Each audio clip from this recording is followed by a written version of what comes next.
back, everybody, to BVarsity Live. I'm Zach Ewing, along with Trevor Horn, here at the Californian. And we bring on now Nick Papagni, our good friend, on the phone. He's from the Fresno area. He is the expert on North Valley prep sports. And Nick, how are you doing, man? Everything's fantastic. Exciting time of year. It's almost playoff tournament time. Yeah, absolutely. Baseball and softball in their final 3 days of the regular season here, or final 2 days, I should say, today and tomorrow, and then we get playoff seedings on Saturday. So that let's hone right in on that. I think in baseball, the top three, it's a weird year because the top three are well, you have Bullard number 3. I shouldn't say that. I was going to say the top three are set with Buchanan, Clovis North, and Clovis, but you have Bullard number 3. So when you look at that sort of that ranking, what made you put Bullard third? I'm looking at a red-hot Bullard team and a Clovis team who's fighting with herself. It's not the same Cougar team. I think they're struggling. They're very young, and I think they're having growing pains right now. It's not like they're playing. I know they are playing in a tough track, but that's not the same Clovis team that I'm used to seeing. And I just see a red-hot Bullard team and last night Clovis lost to Clovis West, and I think right now if Clovis West wins tomorrow, it's a slam dunk. I think Stockdale might overtake me, even though Clovis beat Stockdale. Well, yeah, and I was going to say you are going against head-to-head because Clovis has the head-to-head win over Bullard early in the season. And you have Tulare Western 5th and Stockdale all the way down at 6th. I'm going to say this, Nick. If Stockdale gets the number 6 seed, I will wear a skirt to the first playoff game. I don't think they're going to get seeded that low. You're right, because I think Stockdale. Well, where do you have Stockdale? Do you have them at 4 or 5? I had them at 4th, but I had Clovis at 3rd, and I agree with you. Clovis could be dropping, and then I had Bullard at 5th. And the reason I say that is because if you look at common opponents, Stockdale, I believe, is 4-1 against common opponents. Bullard is just 1-2. So that's why I had Stockdale above Bullard, but. Strength of schedule goes Bullard's way, so that could go either way. You could see a Bullard 3, Stockdale 4, Clovis 5, or Bullard 3, Clovis 4, Stockdale 5. I mean, those three teams could really go in any order there. I don't think Tulare Western, for me, gets in that conversation just because of strength of schedule. You're so true, because you look at Tulare Western at the beginning of the year, well, until they get to the EYL, that's when they struggle because their strength of schedule is not even close to the SW, where Stockdale and Bullard play. So you're right. And who knows what these coaches' rankings are going to come out to. This is where you and I we might be completely wrong, and coaches might differ with both of us. Yeah, you're right about that. And I'll say another big deal is whether, and we're talking about those teams at 3, 4, and 5, the teams that would be most likely to challenge Buchanan and Clovis North, which right now are the favorites to get to Rawhide. Whoever is seeded 5th may end up having to play an extra game on the first weekend, and that's if Frontier enters the playoffs, and we're still sort of waiting on word on that. But Frontier would be the 12th team in the Division I bracket, and they haven't had a good season. They're 9-16. They're 5-9 in the SWYL, but they are good enough, and Stockdale's coaches have told me this, they are good enough to where you can't use your number 2 pitcher against them and just expect to get by. You have to go out there with your ace, which means you have to burn your ace in the first round, which means then as the number 5 seed, you would have to be going with your number 2 in that quarterfinal against whoever ends up number 4. Yeah, and this is going to be a strange year with the Valley Championship on a Tuesday night. That means you're going to get, let's say the semifinals, the ace can go on the semifinal and go again on a Tuesday. Yeah. So it's a strange year for pitching, and you're absolutely right. But this is a year, I realize Buchanan is off the charts, number 1, and Clovis North is off the charts as well. They're very beatable. There's not, you don't see the studs like we were just talking about it last night. Buchanan is really, really good because they play great defense. They don't strike out. They do have Gambrell, who their big ace is. Right. But I'm telling you, anybody can beat anybody this year. You don't see the horses anymore. Not this year. I think the talent is a tad down. Yeah, and I haven't seen Buchanan play. I saw Clovis North play in the scrimmage. Transparency, my nephew is a pitcher for Clovis North, Chase Campolongo. But I saw them play in the scrimmage, and I thought they were good up the middle, and they're much like Stockdale is, where Stockdale's really good up the middle when you've got, if Sean Mullen isn't pitching, he's at shortstop, a sophomore. Andre Murillo, you look at Jalen Smith at second base. I'm sorry, what was that name you said? Alejandro Murillo? That's not what you said the first time. I just had Alejandro Murillo, my favorite baseball name in the world. Alejandro Murillo. It is a fantastic name, but when you look at a team like that, Nick, if you can just get a little bit more insight. I mean, when you have a team that is that solid up the middle from catcher through the pitcher, infield, into the outfield, I mean, that kind of lends itself to being a great team. And if you can throw a guy like Mullen in the semifinals and then in the finals again, I mean, that's kind of the same way that Buchanan is. And then that's the same way. Is it Williams is the number one for North? Is that right? Yeah, well, but right now Walker is red hot Right. for Clovis North. He hasn't lost in a while. Well, it's interesting, but to Trevor's point, Nick, in any of these top 4 teams, and if Frontier does not enter the tournament, you're talking about the top 5 teams, you can use your ace in all 3 games. You could use him in the quarterfinals, then you have a week until the semifinals, then you have a week until the championship. So the pitching depth, like you said, doesn't matter as much anymore. Now it may matter within an individual game if you get into an extra inning situation, or if you need if your number one guy is struggling, you have another guy to go to. But if you have a red hot pitcher, say a Sean Mullen, a Stockdale, that maybe they're not expected to go real deep in the tournament, but if he gets hot, if they're, say, the number 4 seed, they don't have to use anybody else if they don't. If he's pitching well. So true. And Bullard's got Jake Pizzo. He's on fire right now. Yep. Costa, Tulare Western. This could be the year of the ace. Again, it's 7 innings in baseball and high school baseball. Anything can happen. One little error here and there, a big 2-out RBI hit from a guy you don't know about, and next thing you know, you win. So 9 innings is different than 7. This could be the year of the shocker. Yeah, it could be. And you're talking about Buchanan at 26-1, and they're ranked in the top 10 in the nation by several different polls, and number 1 in the state by Cal High Sports. What is it about Buchanan that makes them that good?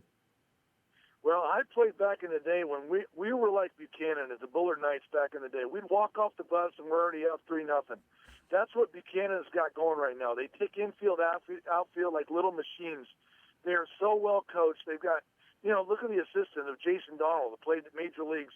You've got, Brian Marsupian, there's a Hall of Famer. You've got all these great, great coaches. And I think Buchanan's just got that attitude like, we're going to beat you. Good luck. And they come out with an attitude. Now, I'm not saying they're cocky or anything. They are just very disciplined. They don't make any mistakes. They're fast. They put the ball in play. But they're not killers. By no means. They could be beat. Yeah, well, you say it could be the year of the shocker. It would be a shock if the Bears went down number 1 in the state. Nick, but I feel old right now. In baseball, anything can happen. I used to play catch with Jason when he was about 11 years old when I was a senior at Buchanan, and now he's a coach. I feel old. Well, you should feel old. That's the year I coached them. We won the First Valley. I was their bullpen coach. I threw BP every day. And I tell the story. There's only 2 guys I've ever beaten in my life in BP. It was Jason Donald and Justin Wilson, and they both ended up in the bigs. Wow. So that's not too bad. No, that's not bad at all. Let's switch gears to softball real quick and talk D1. Buchanan's also number 1 in your rankings in softball. I think this one's a little bit closer, though. Clovis also very good. You have them at number 2, and then Stockdale at this point probably consensus number 3 ahead of Central and Clovis East and Bullard. Yeah, I agree. With the Central fire drill, and that's all I can call it, with Gianna Mancha, who was kicked off the team because she was injured. I think she was probably the best pitcher in the Valley. It changes things. Central's done. Changes everything. So it really comes down to pitching. Look at Centennial. Their team is red hot now. They're beating everybody. So with Stockdale's on fire as well, those four teams right there, anything can happen. And Clovis East, I watched them play last night. They're playing very well. So, yeah, D1 is but I still think Clovis and Buchanan have got to be the top 2 teams. I'm still thinking they're going to be in the Valley Championship. Do you have a dark horse there in that D1 softball race? I guess you mentioned Centennial. Well, Centennial's on fire right now. Here's the catch-22. I got a lot of emails from the Centennial people because I put Liberty in front. Centennial beat them 2 out of 3, but Liberty's played a tougher schedule. It's the old catch-22. And I've always been a head-to-head guy. And this is the first time I said, well, Liberty has a much better record, but I think I got Centennial right behind you. I got Liberty 8 right now, Centennial number 9, but there's a lot of good teams in front of them. Okay, let's move on to Division II, and we'll go baseball first. Right now, you have Mount Whitney number 1. If you look on Max Preps, they've got Redwood and Madera slightly above Mount Whitney. You have Edison in the mix as well. It's pretty jumbled there at the top of Division II. Yeah, Mount Whitney just won the WYL. They beat Redwood. They play again tonight. Edison has beaten Mount Whitney. Edison also beat Madera 3 times. I think Edison's kind of got the slight edge. But when they lose to Bullard the other day, 21-0, that just, to me, how does the number one team in Division II lose, blackjack to nothing? I don't know. It's pretty, Mount Whitney doesn't have the strength of schedule. Redwood does, but then again, Mount Whitney's the WYL champ. What do you guys have? We actually don't have baseball rankings at this point. I'm just looking at Max Preps where they have Redwood 1. As far as Curtin County coming into Division II, well, it doesn't a whole lot. Tehachapi is the one team, and if they get home games, they're tough to beat up there. They've also won big playoff games on the road in the past few years, so Tehachapi could be kind of a difficult out for a team somewhere. In Division II softball, Nick, again, you're looking a lot. Madera's right up there. I think they're pretty clear number one at 22-7. And then after that, it's pretty jumbled as to who may get to Fresno State to oppose Madera.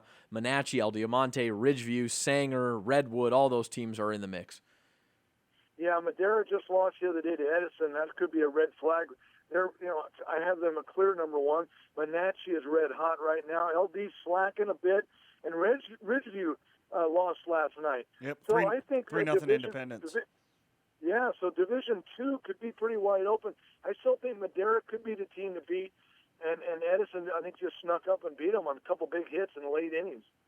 Yeah, and then softball's the same way, sometimes even more so, because one run can win a game in a lot of cases when you have top pitchers going. And so an error, a bunt, a bloop that falls in, all these things can win games for teams you don't expect to win. Moving on to D3 in baseball.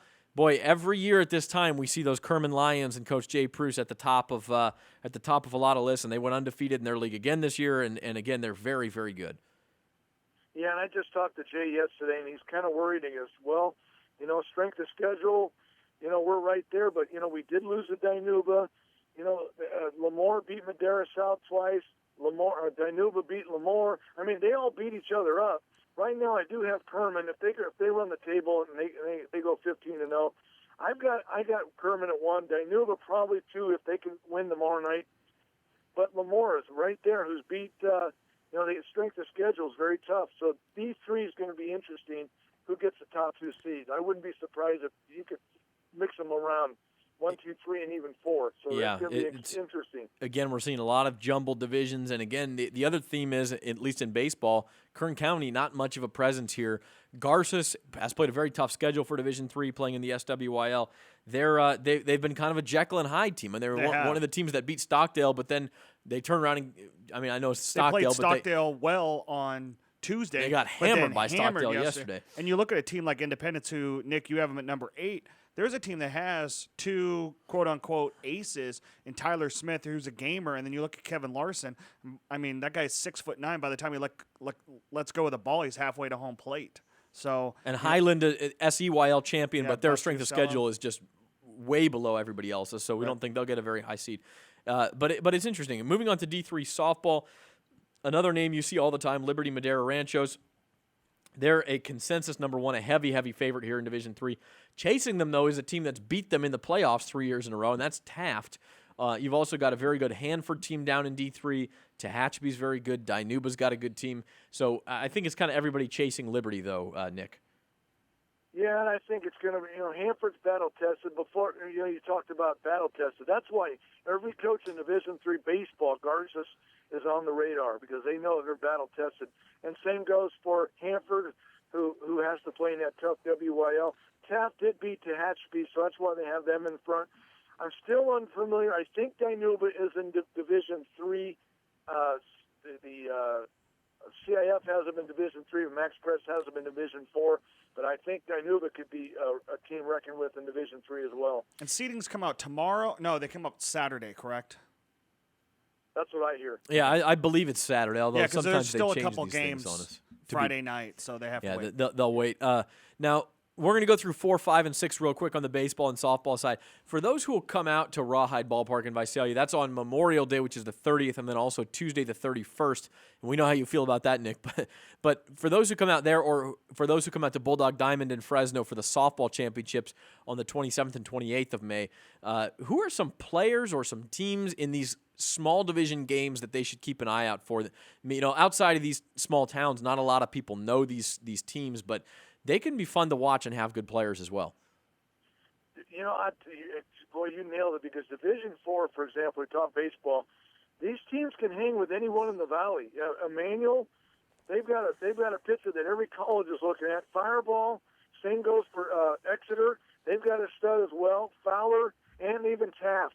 So, yes, Division IV, I would put those teams up 7 innings against anyone in the Valley, and it would be a lot of fun to watch. Now, Hey, man, you play a 10-game series, Noah Parsons out of Taft's got 149 strikeouts. It's number 4 in the nation right now. That's big time. There you go. Yeah, he blows people Yeah, away. it's big time. I think Emmanuel and Fireball are the 2 teams to beat, though, in Division IV baseball. It's going to be interesting but they're very good. They've split this year. And from the Kern County perspective, keep an eye in both I guess it's Division V softball and Division VI baseball. Kern Valley rates very high, and both has a very good chance of sending both teams to the section finals.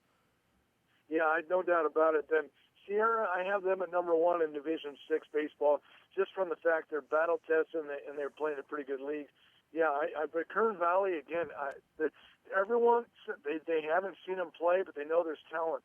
That's the school it's probably the sleeping monster in the whole valley is Kern Valley. They get better and better. Mm-hmm. Well, and they used to play in the southern section where they would win the High Desert League in a lot of sports and get deep into the southern section playoffs, but eventually you run up against an Arrowhead Christian or a La Habra Christian or one of these powerhouse private schools, and so they wouldn't win very many CIF titles down there. Now in the central section, they're kind of free of that, and they're really blossoming up there in Lake Isabella. So, hey Nick, we appreciate you joining us, man. We're going to take our last break here, but I think we're all excited. Baseball, softball playoffs. Will you join us again here in the next couple of weeks? Oh, for sure. Before I let you go, who's the sleeper that the North Valley needs to know about the South Valley? Give me a team. Let's see. You want to start with baseball? I'm going to go with. Baseball. Yeah, you think Centennial Baseball has been playing a little bit better? They got off to a really bad start. I don't think you can ever count them out. But as a team that didn't have, but you know what I'll go with baseball is Liberty Baseball, because they have more talent on that team than probably anybody in town. And they've only put it together from time to time, but there's a team that could really throw a lot of good quality arms at you, and they have a lineup good 1 through 9. So Liberty, they never seem to get it done in the playoffs. Maybe this is the year they spring a surprise. And then in softball, I have not seen enough softball. What do you think? Maybe Tehachapi. Yes, but in Division I, my dark horse is Frontier with Casey Olson in the circle. Okay. So, if there's a dark horse of somebody that maybe can get hot and get somebody going, with their arm, maybe that's the team to do it. And I love Tehachapi in Division III. I think they play really, really well as well. I saw them play against Ridgeview the other day. Yep. Well, Nick, hey, thanks, man. Thanks, guys. Have a great weekend. You do a great job. All right, Nick Papagni. Thanks, man. ThePagmeter.com, Fresno area preps expert. We thank him, and we will be right back on BVarsity Live.